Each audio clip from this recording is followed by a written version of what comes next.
Bonjour à tous, bienvenue pour un nouveau webinaire, toujours organisé dans le cadre de l'accélérateur du numérique. Aujourd'hui, on est avec Kudak, donc on est super content de les avoir en intervenant aujourd'hui. On va attendre quelques minutes, comme d'habitude, il y a beaucoup de gens qui se connectent un peu en retard. En attendant, n'hésitez pas à vous familiariser avec le chat.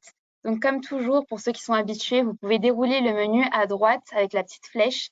Il y aura un bloc qui s'appelle questions qui va apparaître où vous pourrez poser toutes vos questions. Donc, dans le bloc, je lirai tout et on les traitera à la fin avec Paul. D'ailleurs, bonjour Paul. Salut Laura. Voilà, on est Écoute, super merci contents. beaucoup pour l'accueil, hein. Ouais, bah, avec plaisir, parce qu'on voulait vraiment avoir ce genre de contenu dans le programme et on sait que vous aimez beaucoup tout ce qui touche aux réseaux sociaux. Donc, plus qu'une petite minute. Bonjour à tous, bonjour aux habitués, bonjour à toi Kevin, bonjour Laurent, bonjour Rita, qui était déjà venue hier aussi.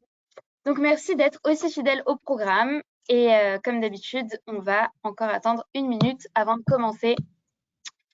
Bonjour Sébastien. Oui, ça va. Merci Laurent. Bonjour. Et ça nous fait super plaisir d'être là. Ouais, exactement. Tout sera disponible en replay, comme d'habitude. Donc, je vais bientôt laisser la main à Paul pour pas quand même commencer avec trop de retard. Et comme je vous ai dit, vous pouvez poser vos questions tout au long du webinaire, mais on les prendra à la fin avec Paul pour répondre à tout dans l'ordre chronologique. Je te laisse la main, Paul. Bah allez, let's go. Let's go, let's go. Donc déjà, bonjour à tout le monde. Merci beaucoup d'être venu. Alors, je vais me présenter rapidement, je vais vous dire un petit peu plus après. Donc moi, c'est Paul Maher. Je m'occupe de toute la partie performance chez Kudak. Donc Kudak, on est une agence de pub sur les réseaux sociaux. Donc, je vais rentrer un petit peu plus dans le détail après, mais en tout cas, voilà, moi, je m'occupe de toute la partie performance, c'est-à-dire qu'on s'occupe simplement de trouver des clients de manière rentable pour nos clients grâce aux différents canaux de publicité. Et donc, mon objectif aujourd'hui, ça va être de vous aider déjà à vraiment bien comprendre les fondamentaux de Facebook Ads, parce que c'est là-dessus qu'on est vraiment spécialisé et que comment dire, c'est un mastodonte, on va dire, en termes, quand on parle d'acquisition digitale. Et mon but, c'est aussi de vous sensibiliser aux petites erreurs qu'il faut éviter, parce qu'il y en a beaucoup. Et donc, je vais rentrer un petit peu plus dans le détail par la suite, mais voilà. Ce sera le gros objectif de la session. Et si vous avez des questions, n'hésitez surtout pas, bah, là, dans le chat et tout, à la fin, on gardera un petit temps pour y répondre avec grand plaisir. Donc, alors, je vais attaquer sans plus attendre. Donc, avec un petit mot sur moi puis sur Kudak. Donc déjà, ce que je veux dire, c'est que par rapport à Facebook Ads, il y a un truc qu'il faut comprendre, c'est qu'on peut apprendre très vite. Donc ça, c'était moi il y a 2 ans à peu près. J'étais au Japon, je faisais complètement autre chose. Ça n'avait rien à voir avec ce que je faisais maintenant. Euh, et voilà, donc c'était pas du tout, je connaissais rien à Facebook Ads à ce moment-là. Et en fait, tout a commencé quand je suis rentré en France, parce que là, j'étais au Japon, et qu'il y a mon ami Théo Lyon, qui était à Sèvres, qui m'a proposé de tout simplement monter une agence Facebook Ads, parce que lui, il en avait déjà fait en freelance auparavant. Et moi, je lui ai dit, OK, bah, moi, je suis très chaud pour me lancer dans ce projet. Le problème, c'est que j'y connais rien à Facebook. Et lui, ce qu'il m'a répondu, c'est dans un mois, tu seras une brute en Facebook Ads. Bon, ça a pris un petit peu plus qu'un mois, mais le message que je veux vraiment vous faire passer, c'est qu'on peut très vite monter en compétence sur Facebook Ads. Et simplement, voilà, il faut simplement être bien accompagné et aussi savoir justement éviter, enfin savoir les pièges qu'il faut savoir éviter justement sur la plateforme. Je vais vous en dire plus là-dessus. Et un petit mot pour vous présenter un petit peu ce qu'on fait chez Kudak. Donc maintenant, Kudak, on est une agence de pub. On a un peu plus de 2 ans. Donc depuis ce moment-là où on s'est rencontrés, on a eu ce projet avec Théo à Sèvres en 2020. On a accompagné plus de 250 clients pour leur permettre de faire de la croissance via la publicité digitale.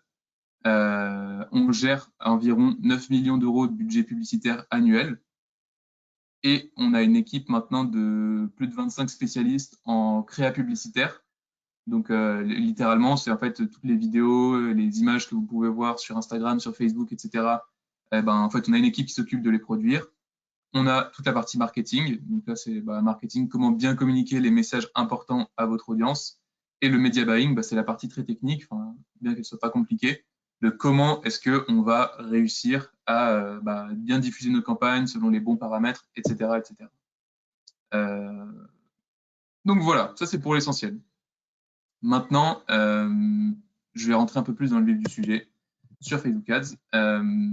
Déjà, alors j'ai une petite question pour l'équipe, enfin pour l'audience. Je ne sais pas, Laura, si ça va être facile de les poser, mais en tout cas, il y a une première question. Je ne sais pas si vous avez la réponse, mais en tout cas, moi j'ai une question, c'est qu'est-ce que vend Facebook selon vous? C'est quoi le Alors, produit de Facebook? on va vous laisser répondre dans le chat. Je vous la repose dans le chat pour que vous l'ayez. On vous laisse quelques petites minutes. Il y a déjà des petites réponses. Facebook vend nos données de la part de Ouais, Kenza. Vous pouvez ouais, continuer à répondre du coup. Des Facebook Ads nous répond Fabien. Ousnati nous répond aucune idée. On a aussi les données personnelles des utilisateurs, les localisations, un espace publicitaire d'après Naouri, ouais, espace ouais. publicitaire aussi d'après Sofiane. El Hadj nous dit une audience, Je un pense que bouquet publicitaire précis. Ouais, la réponse qui se rapproche le plus de ce qui est de la vérité, c'est un espace publicitaire. En fait, ce que vend Facebook, c'est des impressions. Donc, si vous êtes plus ou moins familier avec le marketing digital, vous verrez ce que c'est des impressions, mais je vous explique en 2 secondes. C'est simplement le fait d'afficher euh, un visuel, donc une image ou une vidéo, une fois sur un device, un ordinateur, un téléphone, une tablette. C'est juste ça, en fait, que Facebook vend. Donc après, il y a différents types d'impressions, on est d'accord. Il y a des impressions qui vont être ciblées pour certaines actions et c'est là que la partie données des utilisateurs rentre en jeu, parce que c'est grâce à la connaissance des données des utilisateurs que Facebook est capable de montrer la bonne chose à la bonne personne au bon moment. Mais fondamentalement, ce que vend Facebook, c'est des impressions. Après, j'ai une deuxième question qui est à quel prix en fait Facebook vend ses impressions? Est-ce que vous avez une idée? alors pareil, on va vous laisser un peu de temps pour répondre. Donc, je lis le chat. Il parle de CPA dans le chat d'après Fabien. Le Ouais, CPA varie. peut-être ça, totalement, ouais. On nous dit CPC de Sofiane aussi. Donc, je ne sais pas Ouais. exactement ce que c'est. Environ CPC. 97 centimes. CPM pour Eric. Donc, explique-moi, Paul, parce que je suis perdue. Je pense que l'audience connaît Ouais, mieux ouais, que ouais, moi. ouais. En fait, je vais rentrer un petit peu plus dans le détail après, mais sur la partie sur Facebook, en gros, on va compter à la fin, une fois qu'on a investi un budget publicitaire, disons 1000 euros ou 10 000 euros, on regarde à la fin du mois combien d'achats on a généré, pardon, par exemple, je dis au pif 1000 achats. Et ben après, on va juste diviser notre budget publicitaire par le nombre d'achats qu'on a eu. On va dire ça, c'est le prix unitaire, le coût unitaire pour générer un achat. Donc en l'occurrence, ça fera 10 000 divisé par 1000. Ça, c'est ce qu'on appelle le CPA. Après, on peut faire la même chose avec les clics. On prend le nombre de clics, on divise par le budget. On peut faire la même chose avec les impressions. Et en l'occurrence, toutes les réponses sont vraies, mais les impressions, elles sont vendues à un prix qu'on appelle le CPM, donc le coût pour 1000 impressions. Et ce qui est intéressant, c'est qu'en fait, il n'y a pas de prix fixe sur ces impressions. C'est-à-dire que la réponse à quel prix Facebook vend ses impressions, ça dépend. Et la question, en fait, qui découle de ça, c'est de quoi est-ce que ça dépend? En fait, ce qu'il faut comprendre, c'est que c'est Meta, donc le groupe Meta au Facebook, qui va déterminer le prix auquel on va vous vendre des impressions.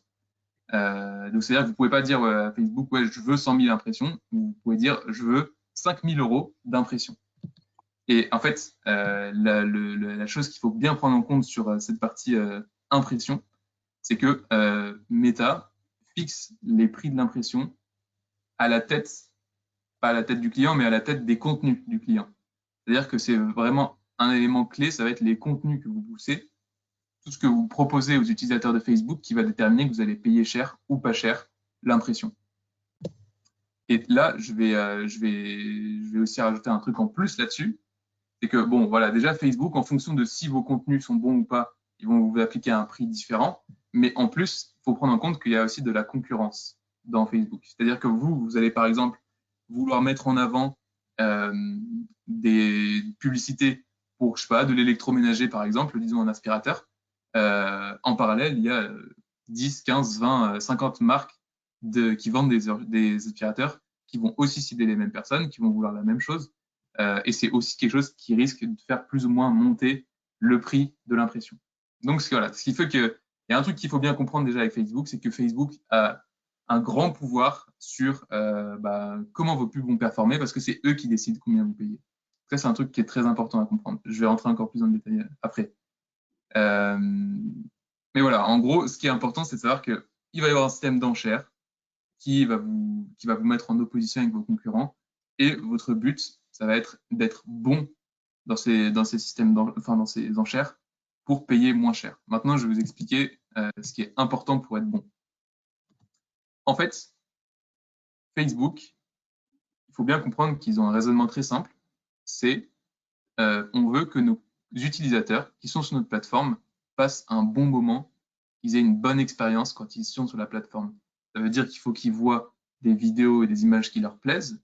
Il faut que quand ils cliquent sur les pubs, ils arrivent sur des sites qui sont intéressants, où il y a des choses à voir, des sites où il y a une vraie proposition de valeur, où on ne va pas les arnaquer. Ça, c'est vraiment quelque chose qui est vital pour Facebook. Facebook a envie de créer un écosystème sain parce que sa valeur, rien que sa valorisation en bourse, elle est extrêmement corrélée à son nombre d'utilisateurs actifs. Donc, c'est quelque chose qui est vraiment hyper vital.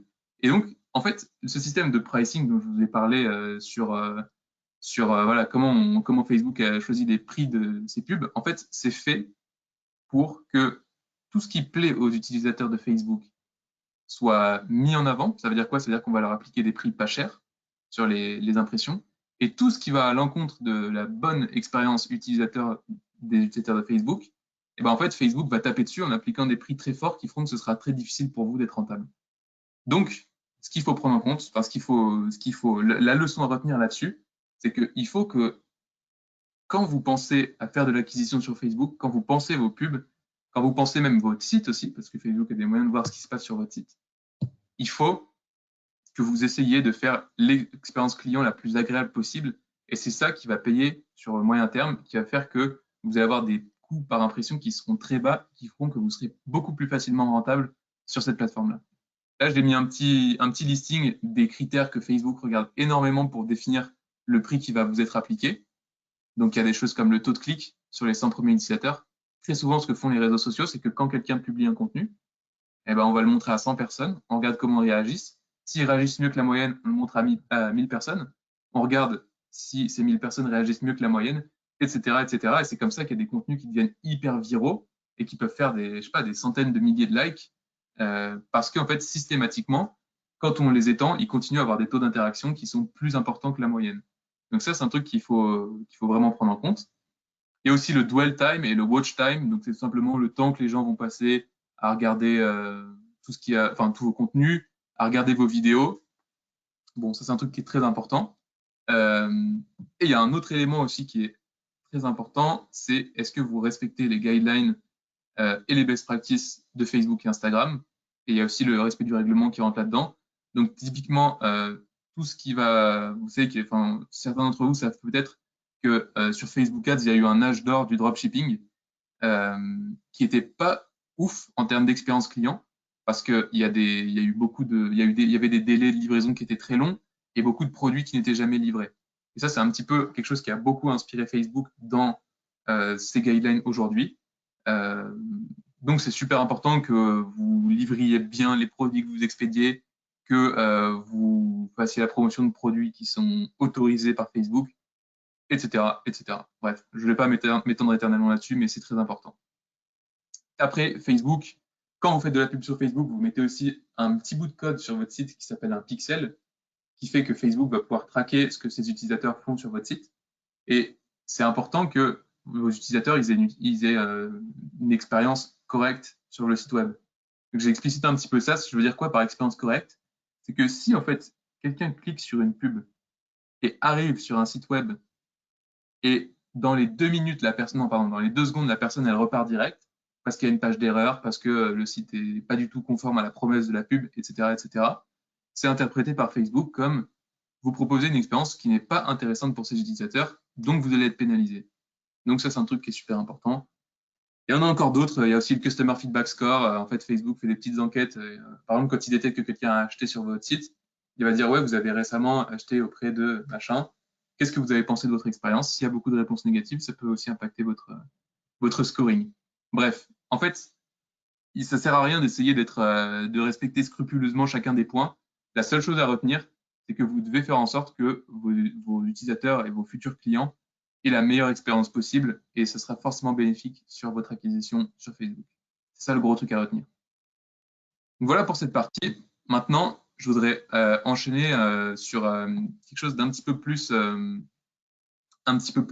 comment dire, on va dire un peu plus large. En fait, on a parlé tout à l'heure de CPA, CPC, CPM, etc. J'aimerais bien rentrer un petit peu plus là-dedans pour ceux qui connaissent pas et expliquer un petit peu comment ça marche.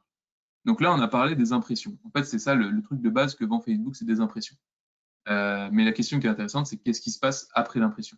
Et donc ça, je vais vous l'expliquer avec ce que j'ai baptisé, entre guillemets, la chaîne de transmission. Donc je m'explique.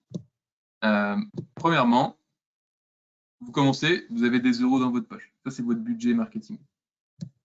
Vous allez donner ces euros à Facebook. En échange de quoi, il vous donnera des impressions. Enfin, il va montrer ce que vous voulez montrer à ces utilisateurs. Ces impressions, elles vont donner lieu à des clics. Ces clics, ils donnent lieu, si vous êtes sur un modèle e-commerce classique, à des ajouts au panier. Et si vous avez un bon site. Les ajouts au panier donnent lieu à des paiements initiés. Donc, quand la personne va mettre sa carte bleue sur la partie paiement de votre tunnel de conversion. Et à la fin, des achats. Donc, c'est à ce moment-là que vous récupérez l'argent que vous avez investi initialement avec votre budget marketing. Et si vous avez bien bossé, si vous avez fait un bon travail, vous allez avoir beaucoup plus d'argent au niveau de ce que vous encaissez en termes d'achat que ce que vous avez investi dans votre budget publicitaire. Donc, ça, c'est un truc à prendre en compte. Et maintenant, il y a plusieurs métriques qu'on regarde pour mesurer si on est bon et si on va effectivement réussir à avoir plus d'argent à la sortie qu'on en a mis à l'entrée. Mais déjà, il y a un truc qu'il faut bien comprendre, c'est qu'il y a deux hémisphères quand vous faites de la pub sur Facebook. Il y a tout ce qui va se passer sur la plateforme, donc c'est ce que j'appelle la diffusion. Est-ce que vous allez réussir à faire des impressions pas chères, à avoir beaucoup de clics sur vos pubs, etc.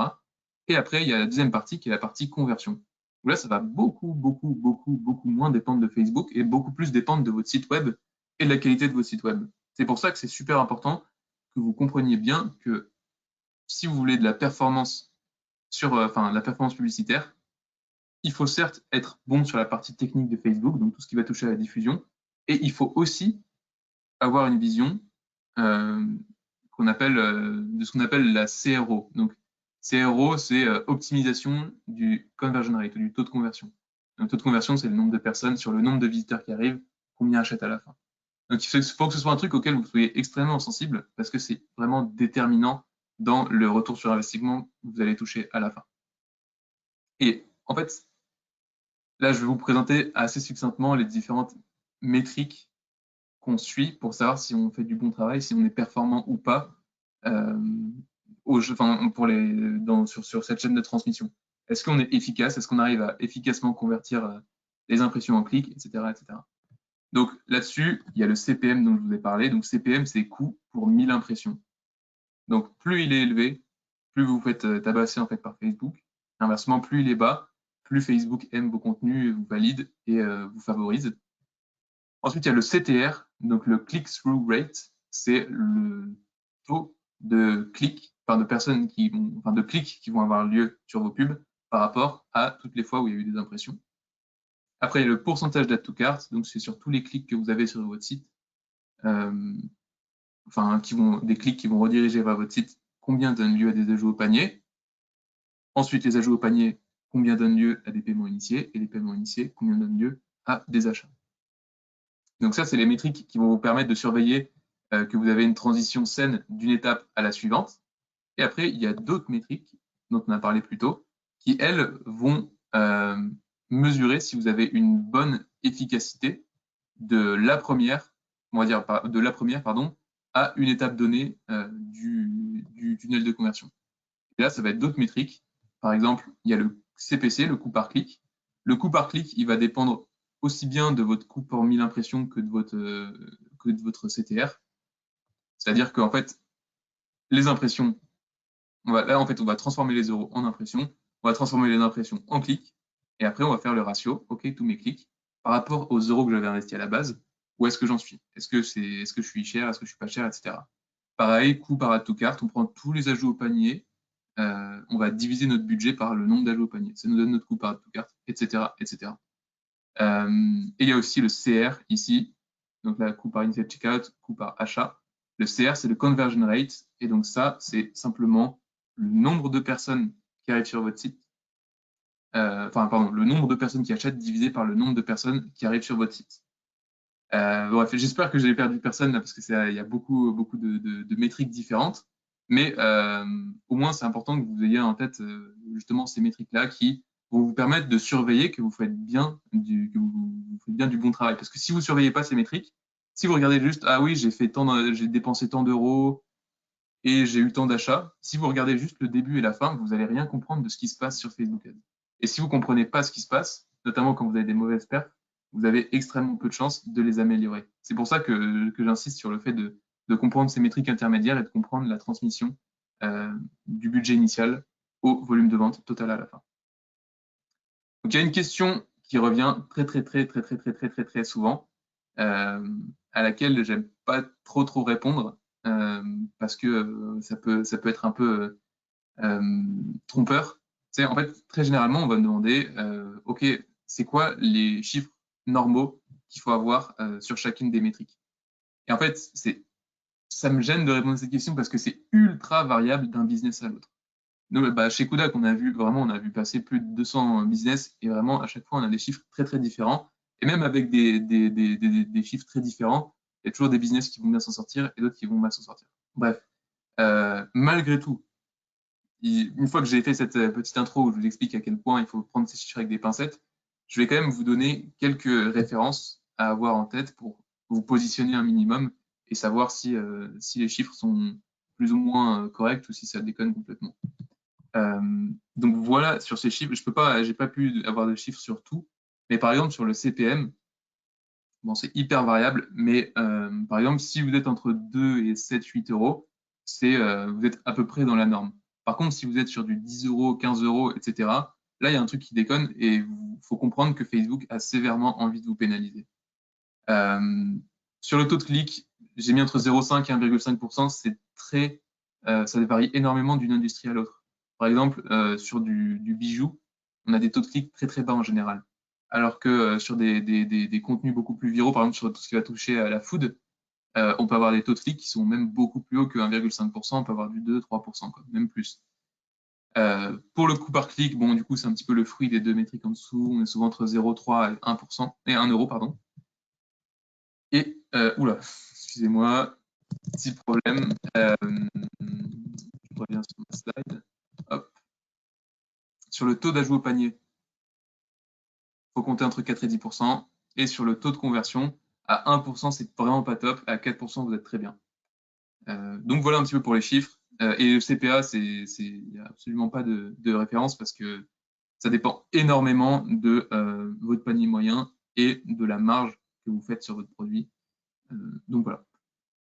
Bon, voilà pour cette partie. J'avance un petit peu parce que j'ai encore beaucoup de choses à vous partager. Mais simplement, le truc qui est vraiment important que vous reteniez, c'est que ces métriques que je viens de vous donner, elles sont utiles pour pouvoir notamment faire une estimation en avance de ce que vous pouvez espérer atteindre avec Facebook. Je donne un exemple avec un budget mensuel de 5 000 euros. Imaginons, bon, ça c'est des hypothèses. C'est pas forcément les chiffres que vous aurez, mais on peut faire des hypothèses. On se dit, j'ai 5 000 euros à investir.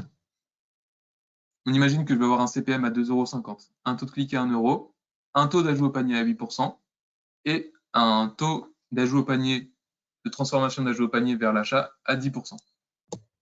Ça, si on regarde un petit peu concrètement ce que ça voudrait dire que en termes de résultats, avec les 5 000 euros, donc en gros c'est 5 000 qui vont être divisés par 2,5 euros. Enfin, en fait, c'est du coup pour 1000 impressions. Bref, je vous passe les détails du calcul, mais en fait, ça va nous faire 2 millions d'impressions.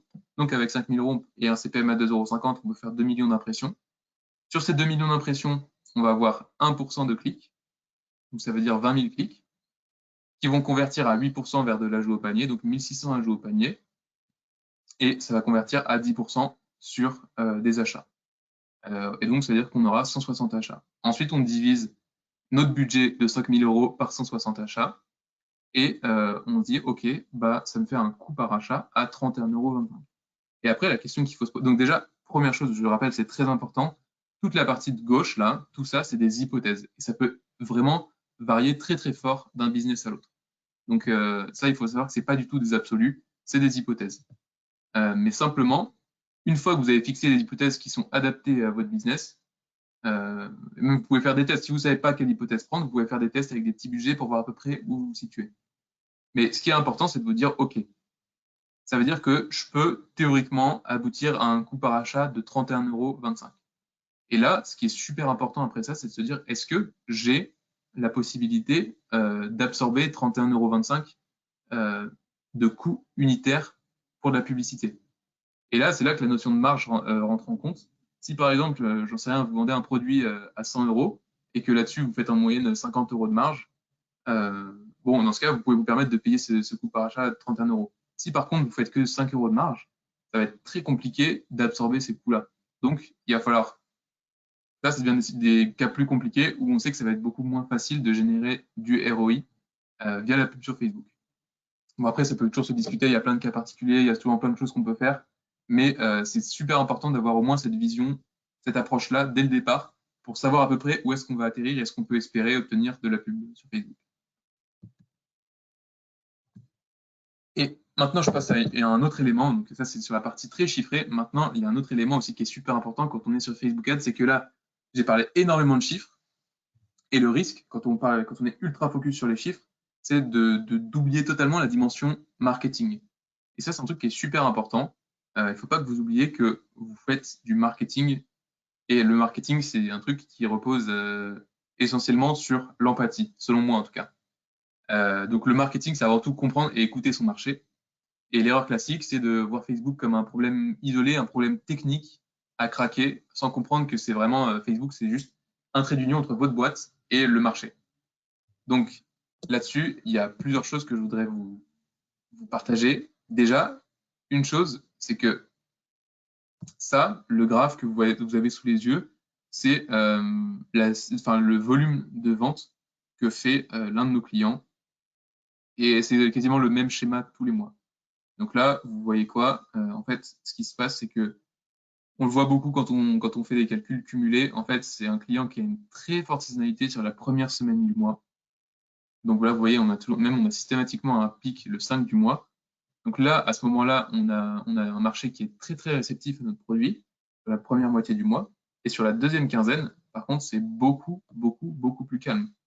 Et donc, qu'est-ce que je veux vous montrer avec ça? C'est que il faut que vous ayez conscience du comportement de votre marché. Si, par exemple, vous avez cette donnée de saisonnalité en tête, bah, il faut que vous adaptiez aussi vos dépenses marketing. Il faut dépenser, il faut montrer votre produit au moment où votre marché cible est réceptif à votre produit. Donc, par exemple, je dis ça parce qu'il y a une manière très classique de voir la publicité sur Facebook Ads où on se dit, on raisonne en budget quotidien. On dit, ah bah, je dépense 50 € par jour. Pourquoi pas? Il y a plein de cas où c'est pertinent. Mais dans ce cas-là, on a largement intérêt à mettre le paquet sur le début du mois et à se calmer largement sur les semaines suivantes du mois. Parce que, en fait, bon, je vous fais pas un dessin, donc c'est assez clair. En fait, il faut investir, il faut montrer votre produit au moment où le marché est réceptif. Quand il n'est pas réceptif, il faut dépenser moins. Et c'est comme ça qu'on optimise la rentabilité de l'acquisition sur Facebook. Euh, voilà, justement en prenant en compte ces phénomènes de saisonnalité. C'est pour ça que je vous dis, ne soyez pas ultra focus sur la plateforme, pensez aussi à tous les effets de marché, à tout ce qui est en dehors de Facebook. Un autre élément qui est assez basique pour ceux qui font du marketing, mais qui est vraiment important, c'est qu'il faut bien comprendre, et c'est un truc que étrangement peu de gens comprennent, mais il faut bien comprendre que initialement, les gens n'en ont vraiment rien, mais alors rien à faire de votre produit, de ce que vous proposez, ce que vous montrez en pub. Et donc, c'est vraiment à vous de vous adapter et de vraiment montrer à votre client, d'aller les chercher, de leur montrer qu'il y a quelque chose, que vous pouvez leur apporter quelque chose avec ce que vous proposez en ads. Là, je vous ai montré un exemple. Imaginez, vous vendez des vélos de course. En termes d'écriture, vous pouvez parler d'un vélo de course avec un cadre en fibre de carbone. OK, Bon, très bien, peut-être que ça parlera à certains experts, mais c'est beaucoup plus parlant, moi je trouve en tout cas, et c'est ce que j'ai constaté sur les résultats publicitaires, de parler du bénéfice que va avoir un potentiel client à acheter un vélo de course qui a un cadre en fibre de carbone. Et le bénéfice, c'est quoi? C'est qu'il aura un vélo ultra léger. Et si en plus vous êtes le vélo le plus léger du marché, vous pouvez le dire.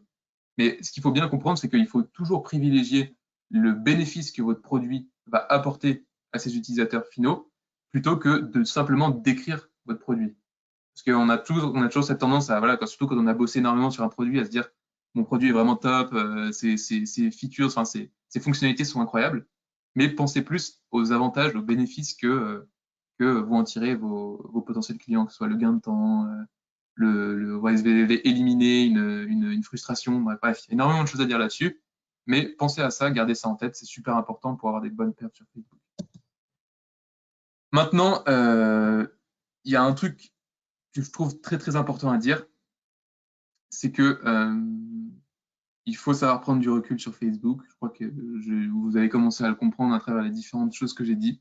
Euh, et il faut vraiment voir Facebook comme un outil pour booster un business qui marche, mais pas du tout comme une panacée, une baguette magique qui va faire que vous faisiez pas de vente avant, vous allez juste mettre du budget sur Facebook, les gens vont affluer, vous allez faire des ventes. C'est pas comme ça que ça marche. Il faut que vous ayez un produit qui marche, qui est parlant, qui donne envie aux gens de les acheter, et que vous allez reproduire à grande échelle, vous allez le rendre public, et c'est ça qui va faire que vous allez réussir à gagner de l'argent avec vos campagnes publicitaires. Et c'est pour ça que moi, il y a quelque chose que j'ai observé avec l'expérience, c'est que Facebook, c'est un outil qui est extrêmement utile pour détecter vos problèmes de marketing et d'acquisition. C'est-à-dire que vous allez très bien voir quand il y a quelque chose qui ne fonctionne pas, quand il y a un message qui n'est pas parlant. Par contre, dans 80% des cas, la résolution des problèmes que vous allez identifier, elle ne se fait pas du tout dans Facebook, elle se fait à l'extérieur de Facebook. Donc, voilà, en prenant en compte, par exemple, je vous ai parlé beaucoup du site web, de tout ce que vous faites sur comment vous faites pour valoriser vos clients déjà existants, etc., etc. Donc, il y a beaucoup de choses à dire là-dessus, mais c'est important que vous ayez en tête cette notion-là que Facebook, c'est un détecteur de problèmes, mais c'est pas un outil pour résoudre les problèmes. Et donc, c'est important que pour bien comprendre tous vos problèmes, vous soyez analytique dans le diagnostic. Donc, c'est-à-dire être analytique, c'est vraiment être très, très calé sur la partie chiffrée dont je vous ai parlé auparavant et très empathique aussi. Donc ça, c'est un côté beaucoup plus émotionnel, très empathique envers l'utilisateur final par rapport à votre solution. Mettez-vous à sa place, dites-vous, est-ce que vraiment, moi, si j'étais à sa place, j'aurais vraiment envie d'aller acheter tel ou tel produit, de cliquer sur la pub, etc., etc. Et c'est comme ça qu'on apprend justement, et c'est comme ça qu'on s'améliore, en se disant, bah en fait, non, pas trop, j'avoue que ma pub, elle est pas très attirante, etc. Et c'est comme ça qu'on progresse sur Facebook Ads. Maintenant, je pense que voilà, si vous écoutez un petit peu ces petits points que je fais avec vous, c'est que vous avez pour projet où vous êtes déjà sur Facebook Ads. Et donc maintenant, je veux juste vous préparer en tout cas aux différentes galères que vous allez potentiellement rencontrer sur Facebook Ads. Euh, et justement un petit peu vous dire quelle est la bonne manière de réagir par rapport à ces problèmes que vous allez rencontrer. Je vous dis ça fort de mon expérience sur beaucoup d'entreprises qu'on a vu faire de la pub Facebook chez Kudak. Donc, je vous explique ça en détail. Premièrement, un scénario classique, c'est on a une hausse de CPM. Donc, les CPM deviennent élevés, ils montent. Ça, généralement, c'est lié à deux choses. Soit vous êtes sur une période où il y a une concurrence très forte, typiquement fin novembre, Black Friday, Noël, etc., etc. Ça peut aussi être lié à des créas qui sont vieillissantes. Ça fait très longtemps que vous utilisez les mêmes publicités. Les gens sont lassés, ils les skippent systématiquement. Donc, vous devenez ennuyeux, entre guillemets, ce qui fait monter votre CPM. Un autre élément, les CTR qui baissent, souvent c'est lié au même élément que je viens de vous dire, la fatigue publicitaire, en fait, quand vos publicités deviennent trop vieilles. Très grand classique, le taux de conversion du site qui est trop bas. Et là, dans ces cas-là, là, c'est là que vous allez avoir besoin de beaucoup d'empathie pour justement comprendre à quel moment vos utilisateurs décrochent, pourquoi ils décrochent, qu'est-ce qu'il faut faire pour les aider justement, pour simplifier le parcours, pour les amener plus rapidement à la conclusion, pour leur donner les informations peut-être qu'ils ne trouvent pas. Donc là, la résolution, ça peut passer par des interviews utilisateurs, Ça peut passer par l'utilisation d'outils comme Hotjar, par exemple, qui va filmer, qui va enregistrer en fait des sessions de personnes sur votre site. Donc, vous allez comprendre où est-ce qu'ils ont cliqué, qu'est-ce qu'ils ont fait, etc., etc. Le compte publicitaire bloqué, ça aussi c'est un classique très embêtant et très embêtant à résoudre. Il faut faire des tickets au support, il n'y a pas d'autre solution. Et voilà, le plus simple, c'est d'éviter le blocage de base. Tracking des résultats incohérents, ça c'est généralement quand votre pixel est mal installé. Mais généralement, dès que vous faites appel à quelqu'un qui est bon sur la partie technique, ça se résout assez facilement. Et les solutions classiques sur ces sujets-là, il y a déjà, j'en ai déjà parlé, mais le fait de renouveler vos visuels, c'est super important. Revoir votre parcours client sur le site de A à Z, c'est ultra important aussi. Vraiment, c'est déterminant dans la réussite de n'importe quel business. Et même dans l'expérience client post-achat, c'est super, ça a énormément de valeur. Vraiment pas sous-estimer ça. Je pourrais vous en parler après si ça vous intéresse. Ouais, modifier la répartition de vos dépenses publicitaires, ça c'est un truc qui est très important aussi. Par exemple, il faut que vous connaissiez vos temps forts et vos temps faibles. Il faut que vous sachiez quand est-ce que vous voulez investir, quand est-ce que vous voulez pas investir. Aussi, dans des moments qui sont difficiles, où vous avez des mauvaises performances, c'est important de savoir décélérer et en même temps aussi de savoir à quel moment vous allez pouvoir mettre le paquet. Donc ça passe aussi par le fait de créer de l'animation commerciale autour de votre marque. Il faut pas vraiment, enfin, vous pouvez pas espérer avoir des résultats stables dans le temps, qui soient toujours systématiquement les mêmes. Factuellement, ça n'arrive jamais sur Facebook. Donc il faut que vous pensiez à créer cette animation et à capitaliser sur les moments où vous allez avoir une tendance favorable, une saisonnalité favorable. Et en même temps, il faut aussi que vous sachiez, vous ayez entre guillemets l'humilité de reconnaître qu'il y a des moments, c'est pas pour vous. Si vous mettez du budget à ce moment-là, vous allez vous casser les dents. Donc, sachez les éviter et soyez capable d'avoir ce qu'on appelle une off-season strategy. Donc, c'est un moment où on sait que c'est pas notre moment, mais on va quand même préparer les moments forts qui vont arriver par plein d'opérations et souvent généralement par des choses qui sont pas les outils payants, du mailing, etc., etc. Mais bref, beaucoup de choses, c'est un autre sujet. Euh, ultra important, je n'ai pas du tout parlé jusqu'ici, mais c'est vraiment vital. Vous faites de la pub sur Facebook, vous avez généralement minimum 80% des visites qui vont venir de Facebook qui seront sur mobile. Minimum, hein. Souvent ça peut monter 90-95%. Donc, imaginez que vous regardez toujours votre site web desktop et que vous avez une version mobile pourrie. Et ben en fait, vous n'allez pas comprendre pourquoi est-ce que vous avez des taux de conversion qui sont bas. Mais en fait, si l'expérience sur mobile n'est pas bonne, s'il y a des problèmes d'affichage, des temps de chargement trop longs, etc., vous allez gâcher tous vos investissements publicitaires. Donc, soyez sûr que vous avez une version mobile qui soit simple d'utilisation, très claire et qui convertit, parce que c'est ça qui est, encore une fois, déterminant dans le succès de vos campagnes. Activer l'omnicanalité. Bon, concrètement, ça veut dire quoi? Ça veut dire que il faut pas mettre tous ses œufs dans le même panier. Il faut que vous pensiez à toucher à plusieurs plateformes différentes. Même sur une plateforme, vous faites Facebook, vous faites pas juste du Facebook Ads, vous faites Facebook, Instagram Ads. Il faut que vous soyez aussi présent sur la partie organique, donc tout ce qui est gratuit, donc publier sur Instagram, etc., etc. C'est un truc, il faut que vous soyez bon là-dessus. Pensez à toucher à plusieurs plateformes publicitaires.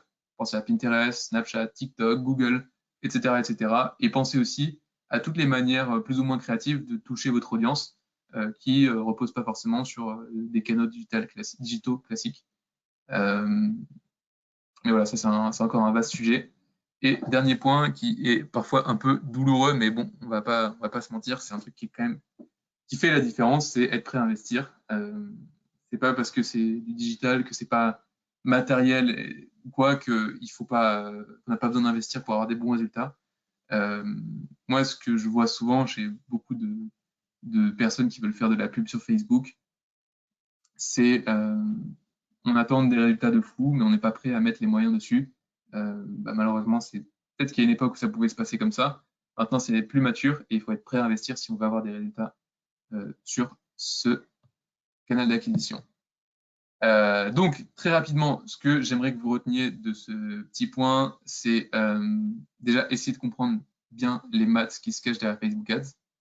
Plus vous êtes bon là-dessus, plus vous êtes technique, plus vous saurez comprendre rapidement quand il y a des problèmes et vous saurez les résoudre rapidement. Soyez ultra sensible à l'expérience utilisateur et à l'expérience client. C'est toujours ça qui vous fera gagner sur Facebook Ads. Soyez vraiment très empathique avec vos clients. Troisièmement, soyez toujours prêt à prendre du recul sur Facebook Ads et à, voilà, c'est encore une fois en jouant l'empathie, mais à vous mettre enfin, prendre le point de vue de votre client cible.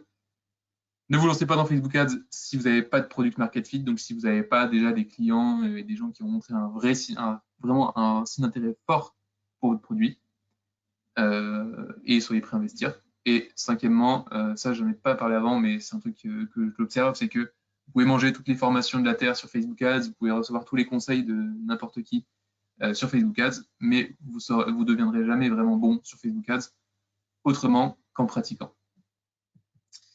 Donc voilà, merci beaucoup à tous. Je suis arrivé au bout de ma présentation. J'espère que c'était pas trop dense, j'espère que ça vous a intéressé. Et puis si vous avez des questions, bah, j'y réponds avec grand plaisir tout de suite. Et sinon, on peut aussi en parler sur LinkedIn plus tard. Donc n'hésitez pas à m'ajouter ou à vous rendre sur le site de Kudak si vous avez envie d'en savoir plus. Mais voilà, je pense qu'il y a peut-être quelques questions. Donc déjà, merci à tous d'avoir écouté. Et bah, à vous pour les questions. Yes, tout à fait. Du coup, vous avez été nombreux à participer dans le chat. Ça me fait vraiment plaisir. Donc, on va prendre les questions dans l'ordre. On a Sophie qui nous demande au tout début pourquoi Facebook et pas un autre réseau. Alors, c'est une très bonne question. Alors, en fait, pourquoi Facebook et pas un autre réseau? Déjà, c'est pas, comment dire, je suis pas vraiment d'accord sur le fait de dire qu'il faut aller sur Facebook et pas sur notre réseau. C'est un peu ce que je voulais dire à la fin, c'est que là, on a fait un gros focus sur Facebook parce que Facebook, c'est un mastodonte. Il y a un volume d'utilisateurs qui est vraiment démentiel par rapport à tous les autres réseaux. Et pour énormément de marques, c'est un incontournable. C'est-à-dire que en fait, d'une certaine manière, si on n'est pas sur Facebook, on n'existe pas. Donc c'est pour ça que aujourd'hui, c'est un truc qui est super important, Facebook. Maintenant, il y a énormément de manières de développer un business via les réseaux sociaux, autrement, via un autre réseau que Facebook. Je pense à TikTok notamment, il y a énormément de business qui se sont montés sur TikTok. Et simplement, voilà, bon, je ne vais pas rentrer trop dans le détail, mais moi, ce que je peux vous conseiller, c'est d'être très sensible à votre marché cible. Vraiment que vous essayez de le comprendre le mieux possible. Et par la suite, c'est comme ça que vous allez aussi pouvoir choisir le réseau qui est pertinent pour vous. Donc, c'est-à-dire que si vous avez un business où vous vendez par exemple des produits qui sont extrêmement visuels euh, et voilà, qui sont entre guillemets Instagrammables, comme on peut dire, Pinterest, par exemple, ça peut être un excellent réseau pour développer votre clientèle et faire de l'acquisition. Donc voilà, je ne suis pas du tout dogmatique sur Facebook Ads. Là, j'ai pris le parti de faire un focus sur Facebook parce que ça reste un incontournable. Mais voilà, il faut aussi que vous soyez conscient qu'il y a aussi beaucoup d'autres choix qui s'offrent à vous, qui globalement ont à peu près les mêmes mécaniques que Facebook, hein. Pinterest, Snapchat, TikTok. Globalement, sur la partie ads, ça fonctionne globalement pareil que Facebook. Euh, mais voilà, effectivement, il y a d'autres options qui sont sur la table et il ne faut pas se priver, quoi. Ok, très clair. Donc, je pense que tu as répondu à la question de Quentin qui venait plus tard, mais qui est un peu dans le même mood. Il a dit, si on a un petit budget, TikTok Ads et Pinterest Ads sont de bonnes alternatives ou faut-il vraiment commencer par Facebook? Donc, c'est un peu dans le même sens. Moi, je pense que si on a un petit budget, il faut essayer de faire du contenu organique. Il faut essayer. Alors, sur Facebook, Instagram, c'est difficile parce que c'est des réseaux matures. Mais par exemple, Quentin, tu parlais de TikTok. Moi, je pense que quand on dit petit budget, j'en sais rien, peut-être qu'on parle de 500, de 1000 euros, etc. Moi, je pense qu'aujourd'hui, tu ferais 1000 fois mieux d'utiliser peut-être tes 1000 euros pour produire du contenu organique, donc que tu vas publier spontanément et essayer de faire du contenu justement qui a vocation à devenir visible, plutôt que de l'investir en ads. Et pourquoi je dis ça? Déjà parce que TikTok, c'est une opportunité très forte. Enfin, en fait, c'est un réseau en croissance. Dans les réseaux en croissance, il y a une récompense accordée aux créateurs de contenu qui est très forte. Parce qu'en fait, un réseau social, il a besoin de créateurs de contenu et de consommateurs de contenu. Au début d'un réseau, il peut y avoir des utilisateurs, mais surtout, il y a beaucoup, beaucoup besoin de créateurs de contenu. C'est encore le cas sur TikTok. Donc, vous allez être énormément récompensé en visibilité si vous créez du contenu. C'est pas du tout le cas sur Instagram, qui est mature, qui est plus un réseau vraiment en croissance, euh, et sur lequel en fait, déjà tout le monde publie déjà du contenu sur Instagram. Donc la récompense pour publier sur Instagram, elle est beaucoup plus faible. Donc c'est pour ça que c'est beaucoup plus difficile de se développer sur Instagram. Mais voilà, simplement, moi je pense qu'on a beaucoup plus de potentiel en allant sur TikTok en organique, plutôt que de forcément de lâcher 500 ou 1000 euros sur TikTok et voilà, ça sera du paid, mais encore une fois, le paid doit venir en renfort d'un business qui marche déjà bien selon moi, qui a ses premiers clients, etc. Euh, mais voilà, bref, c'est un sujet important, mais vraiment, je pense que encore une fois, il faut être prêt à investir. Et si on a un petit budget, il vaut mieux investir sur des trucs qui vont permettre de trouver des clients gratuitement, comme l'organique, plutôt que de direct foncer sur la pub. Ça a l'air d'être la voie de la facilité, mais c'est pas la voie qui va apporter le plus de résultats de mon expérience. Ok, très clair. On va continuer avec les questions pour avoir le temps de couvrir tout. On a Nicolas qui vend du vin et qui vient souvent en webinaire d'ailleurs, qui demande quel investissement pour quel ROI? Eh ben, j'ai pas de réponse. Ça dépend. Là, Attends, je t'entends plus bien. Ah voilà, c'est bon. c'est bon, là, tu m'entends? Ouais, là, En je fait, c'est t'entends. une question qui est malheureusement beaucoup trop vague, euh, parce que ça dépend de chaque business, en fait. Quel investissement pour quel ROI? Il y a des business qui font des ROI de 10, 15, 20, même 30, 40 pour ce qui est de la formation, par exemple. Et il y a des business qui sont sur du e-commerce, euh, plus classique, qui vont aller chercher des ROI qui seront plutôt vers les 2, 3, 4, par là. C'est ultra variable, c'est ultra spécifique à chacun des business. Donc, essayer d'avoir une réponse en absolu à ça, c'est juste pas possible. C'est toujours du cas par cas. Et, et voilà. Alors, enfin, voilà. Si, on peut en discuter, hein, voilà, s'il y a besoin, mais c'est vraiment, on peut pas apporter une réponse à ça, quoi. Ok, si vous avez des cas plus précis, n'hésitez pas à ajouter Paul sur LinkedIn. Là, vous avez son nom. Comme ça, vous pourrez en discuter entre vous. Il y a une petite question pour des précisions de la part de Jérôme. Si tu peux remettre la slide des takeaways pour qu'il puisse noter comme ça allait un peu vite pour Yes. lui. Et en attendant, on va prendre les questions d'Eric. Donc, Eric, qui avait beaucoup de questions, qui demande d'abord quel type de format publicitaire est le plus rentable sur Facebook? Eh ben, désolé de décevoir encore, mais ça dépend. C'est-à-dire que généralement, la vidéo, ça demande plus de temps d'attention. Donc, ça va être plus cher en termes de CPM par rapport à des statiques.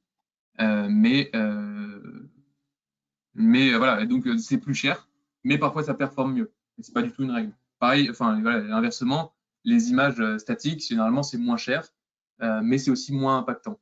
Donc il n'y a pas forcément de règles là-dessus. Simplement, un petit détail sur comment on procède, nous, chez Kudak, sur cette partie vraiment créa, format. Nous, ce qu'on fait, c'est qu'on fait des packs de créa. Donc, on fait par exemple 5-6 créas. Et ce qu'on va faire, c'est qu'on va faire un format, enfin, deux, trois formats statiques, deux, trois formats vidéo, deux, trois formats carousel, et on va les tester. On va les tester, et on va regarder après, OK, quel ad obtient des bons taux de clic, quel ad obtient des bons coûts par achat. Et c'est comme ça, c'est par l'expérience. Et vu qu'on sait que c'est différent pour chaque business, on expérimente à chaque fois. Et c'est comme ça qu'on arrive à dire, OK, on sait que pour ce business-là, généralement, on a des meilleures performances sur la vidéo. Donc, on va privilégier la production de vidéo pour la suite. Donc, c'est comme ça qu'on raisonne. Et voilà, je pense qu'il faut. Voilà, j'en ai pas beaucoup parlé, mais Facebook Ads, c'est aussi un outil extraordinaire pour faire beaucoup de tests. Et donc, il faut en profiter. Et surtout, il ne faut pas être dogmatique sur Facebook Ads. Voilà, faut accepter les résultats qui arrivent, quoi. Super clair. Du coup, Eric, il poursuit avec d'autres questions. Quels sont les indicateurs qui nous permettent d'arrêter une campagne publicitaire sur Facebook? Bah, généralement, on va dire, bon alors, si on est vraiment sur un lancement, sur un test, au début, ça prend du temps à se mettre en place, donc il faut être tolérant, on va dire, sur les niveaux de rentabilité. Mais pour des business plus matures, on va dire, où on est habitué à gérer des campagnes Facebook, généralement, ce qu'on va beaucoup regarder, c'est le coût par achat.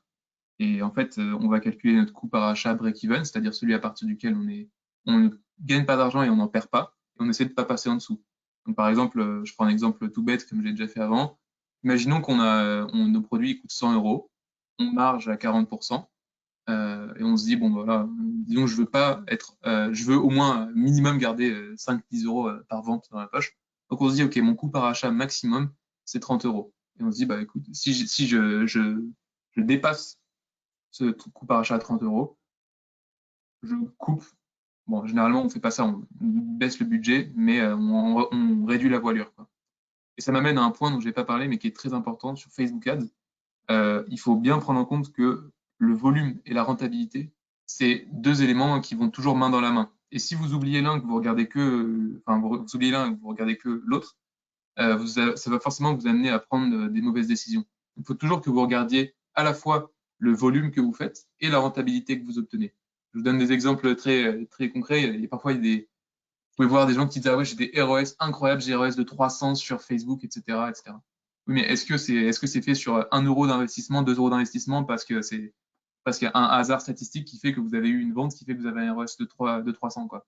Donc ça, par exemple, ça n'a pas de valeur, par exemple, parce que ce n'est pas vrai sur un gros volume. Et inversement, on peut se dire, OK, je sais pas, je fais 300 000 euros de vente chaque mois sur Facebook, mais au niveau rentabilité, on est où, quoi? Est-ce qu'on est sur du ROS à 1,2 ou est-ce que vraiment on a un beau ROS à 3, quoi? Donc c'est vraiment, faut toujours garder ensemble ces deux éléments. Faut jamais les séparer, quoi, quand on lit la performance sur Facebook. Alors, c'est super complet. Et Eric avait une dernière question. C'est toi qui parlais de tests sur Facebook et à ce moment-là, il t'a dit quand faire des A/B testing, de A/B testing.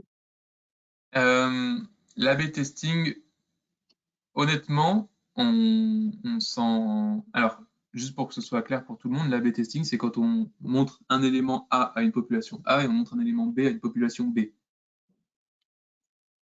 Nous, c'est un outil qu'on a utilisé surtout en 2020, voilà, il y a quelques temps. Maintenant, on l'utilise beaucoup moins parce que, voilà, bon, pour diverses raisons, mais en fait, on ne fait pas forcément littéralement ce qu'on appelle un A/B testing. C'est-à-dire qu'on ne va pas séparer les populations et leur montrer uniquement un élément donné. Pourquoi? En fait, la raison principale de ça, c'est que pour faire un vrai bon A/B testing, généralement, il faut beaucoup de données et donc il faut mettre beaucoup d'argent. Et c'est pas, le jeu n'en vaut pas forcément la chandelle. Donc, ce qu'on préfère faire, nous, c'est simplement, on fait des tests qui ne sont pas des A/B tests. C'est-à-dire qu'on accepte, on va dire, le fait que si on a par exemple 5 variantes, bah, que la population 4 soit exposée à la variante 1 et aussi à la 2, à la 3, etc. Et simplement, on va regarder les résultats par variante. Par exemple, on va regarder voilà, dans toutes les créas, enfin, on va regarder toutes les créas, je sais pas, imaginons une vidéo qui s'appelle, je sais pas, j'en sais rien, une vidéo démonstration produit, et ben on va regarder toutes les vidéos de démonstration produit, comment elles ont performé. Et c'est comme ça qu'on va dire, OK, c'est bon ou c'est pas bon, on garde ou on garde pas. Et c'est pas littéralement un A/B, c'est du test, mais c'est pas littéralement un A/B test. Je sais pas si j'ai été clair dans ma réponse. Alors, Eric, n'hésite pas à nous dire si c'est assez complet. Je vais passer à quelqu'un d'autre, du coup, comme vous êtes nombreux dans le chat. Il y a Sophie qui te redemande sur ta slide sur les galères, tu as parlé d'un logiciel, entre parenthèses, Hotjar. Peux-tu l'épeler, s'il te plaît? Ouais, Hotjar. Voilà. Ok, Ça fait très clair. ça vous permet de record des sessions d'utilisateurs et ça vous permet aussi d'avoir ce qu'on appelle des heatmaps. Donc ça montre en fait les endroits où les gens mettent souvent leur souris et les endroits où ils la mettent jamais.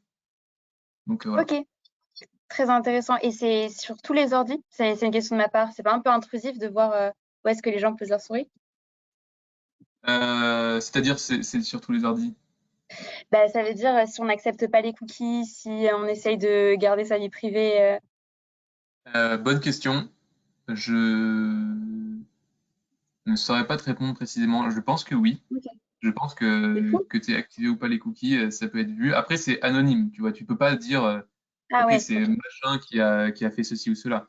Mais simplement, tu vois qu'une personne X a fait ceci ou cela. Ok, je suis surprise, je savais pas du tout que ça existait. Bon, je continue de lire vos questions et de te poser les miennes. Du coup, il y a Stéphane Ricard qui parle de son cas. Il dit merci à tous les deux.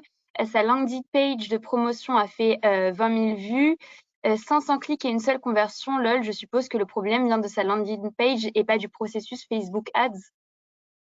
Vraisemblablement, oui. Parce que là, du coup, ouais, 20 000, 1 pour 20 000, c'est assez faible. Après, 500 clics pour 20 000, enfin, en gros, 500 passages à l'étape. Bon, j'ai du mal à dire si c'est une bonne stat ou pas. Bon, ce qui est sûr, c'est que le 1 pour 500, il est pas top. Mais ouais, généralement, c'est là où il faut. Moi, je veux pas faire mon gros et tout, mais généralement, c'est dans ces moments-là qu'il faut faire preuve un peu d'empathie. C'est dire, OK, mais qu'est-ce qui s'est passé? Pourquoi les gens ont décroché? Qu'est-ce qu'ils ont pensé de ce qu'il y avait sur la landing page, etc. Et faire une V2, faire une V3, etc., etc. En tout cas, c'est comme ça qu'on procède pour justement arriver au moment où on arrive à parler efficacement et à envoyer des bons messages à nos prospects, quoi. Ok. Mais oui, je Euh, pense que oui, le problème vient de la page, en tout cas. N'hésite pas si tu as plus de questions à contacter Paul, du coup, Stéphane. Je pense qu'on va prendre les dernières questions dans les 5 dernières minutes. Donc, Jérôme qui demande comment avoir ces indicateurs fiables CPM, CTR. Eh ben, ils sont tous disponibles dans le Business Manager. Simplement, en fait, quand vous êtes dans le Business Manager, donc le Business Manager, c'est l'outil de Facebook pour diffuser des pubs. En fait, vous avez un petit bouton en haut à droite qui s'appelle colonne, il me semble. Et en fait, là-dessus, vous pouvez du coup sélectionner les colonnes qui vont apparaître dans votre tableau qui vous donnent ces chiffres-là. Et vous avez vraiment une batterie d'indicateurs absolument sans fin. Vous avez, je crois, plusieurs centaines d'indicateurs que vous pouvez avoir, avec certains qui ont aucune unité, qui servent à rien du tout. Moi, ceux que je vous ai donnés, c'est ceux que j'utilise quotidiennement pour surveiller la performance. Comment dire? Maintenant, voilà, vraiment, c'est important que vous fassiez vos propres vues avec les indicateurs qui sont pertinents pour vous et que vous retirez les indicateurs qui ne vous apportent rien du tout. Euh, donc, voilà, c'est disponible dans Facebook, bouton colonne, vous faites vos colonnes personnalisées, vous allez avoir tout ce que vous voulez. Enfin, toutes les infos que vous voulez, toutes les infos dont j'ai parlé. Il y en a certaines qui ne sont pas calculées, par exemple, le taux de conversion, il n'est pas calculé. Après, vous pouvez très bien le calculer à la main assez facilement. Mais voilà. Top. Du coup, c'était pour ta question. La question de Sophie qui est aussi intéressante, je trouve, pour clôturer cette session. À quel stade de maturité faut-il faire appel à une agence comme Kudak? Alors, à quel stade de maturité? Bah, moi, je dirais que c'est à partir du moment où on a un product market fit établi. Parce que, en fait, si vous n'avez pas un product market fit établi, vous allez payer une agence pour faire tourner des campagnes qui n'ont pas de chance de marcher. Donc, vous allez juste enfin, doubler vos coûts sans raison importante. Enfin, sans raison valable, en fait. Donc, en fait, il faut que vous ayez un business qui tourne un minimum. C'est-à-dire que vous avez des clients réguliers, vous avez des clients qui adhèrent à votre produit et qui sont convaincus par ce produit-là. Euh, et en fait, le moment où c'est pertinent pour vous de faire appel à une agence. Déjà, ouais, un truc important, je vous conseille de commencer par faire un petit peu de Facebook Ads par vous-même, sans faire des choses incroyables, mais pour que, voilà, que ce soit Kudak ou une autre agence, que pour que vous ne soyez pas embobiné par ce qu'on va vous raconter, parce que voilà, ça arrive souvent dans les agences. Nous, on essaie enfin, on ne fait jamais ça, en tout cas, c'est notre vision, mais ça peut, mais voilà, mais j'insiste là-dessus, le coup, c'est vraiment un truc qu'on n'accepte absolument pas et qu'on ne fera jamais. Mais c'est un truc qui arrive souvent. Il faut que vous connaissiez vos sujets aussi pour pouvoir discuter aussi avec votre interlocuteur dans l'agence. Mais connaissez vos sujets, faites un petit peu de Facebook Ads de votre côté. Et quand vous avez un product market fit, là, ça peut devenir intéressant. Et en fait, qu'est-ce qu'il faut? En fait, la question, c'est qu'est-ce qu'il faut attendre d'une agence? Qu'est-ce qu'une agence va vous apporter que vous n'aurez pas? En fait, ce que va vous apporter une agence, c'est des personnes qui vont généralement déborder d'idées, euh, d'éléments à mettre en place pour vous permettre de passer des étapes de croissance. Pourquoi les personnes en agence ont cette expérience-là? Parce que justement, ils voient énormément de business qui passent, des business qui vont avoir du succès. Ils voient énormément de petits éléments, de petites optimisations qui vont faire que vous allez gagner beaucoup en taux de conversion ou en taux de clic, etc., etc. Donc là, c'est pertinent. C'est aussi pertinent parce que si vous ne maîtrisez pas toute la partie créa publicitaire, là, c'est pertinent de passer par une agence parce que, encore une fois, on a pas mal d'expérience sur ce sujet-là et en même temps, on a les moyens techniques pour produire ces publicités-là. Et troisièmement, c'est aussi pour être sûr, on va dire que vous allez avoir des campagnes qui seront bien gérées euh, et on va dire, où il n'y aura pas d'erreurs qui feront que vous allez perdre de l'argent sur un truc stupide, quoi. Donc voilà, après il y a aussi plein d'autres raisons, des personnes souvent qui n'ont pas le temps de gérer ça. Et voilà, je ne vais pas m'apesantir extrêmement longuement, le but c'est pas de me vendre non plus, mais simplement voilà, c'est à ces moments-là que ça devient pertinent d'avoir une agence, euh, parce qu'il y a de l'expertise, parce qu'il y a de la vision sur le marché et parce que ça représente un gain de temps significatif, quoi. Voilà pour Ok, cette question. c'est très clair et il est pile 13 heures. Du coup, ça clôt exactement la session. Il y avait encore beaucoup de questions dans le chat. Donc, Quentin, Eric, Laurent, j'ai tout vu. Et toutes vos questions, je pense que vous pouvez les envoyer à Paul. Il y a son nom qui est encore écrit sous la vignette où on le voit. N'hésitez pas à contacter Kudak. Là, je viens de vous mettre le lien dans le chat si vous avez des besoins donc, au niveau publicitaire et juste si vous voulez les contacter pour parler de votre cas en particulier. En tout cas, on a été super contents d'avoir autant de contenu de ta part, Paul. C'était une session super vivante en plus puisque les gens ont beaucoup participé. Donc, si ça vous a plu, n'hésitez pas à répondre à l'enquête de satisfaction. Comme d'habitude, vous allez recevoir juste à la fin du webinaire une enquête et nous, ça nous aide vraiment si vous avez appris quelque chose qu'on le sache pour pouvoir cibler les prochains webinaires. Merci d'être resté jusqu'à la fin et je te laisse le mot de la fin, du coup, Paul. Eh ben, merci déjà, merci beaucoup à toi Laura de m'avoir invité. Merci à tous les participants, merci pour vos questions, merci pour votre temps, qui est précieux, j'en ai aucun doute.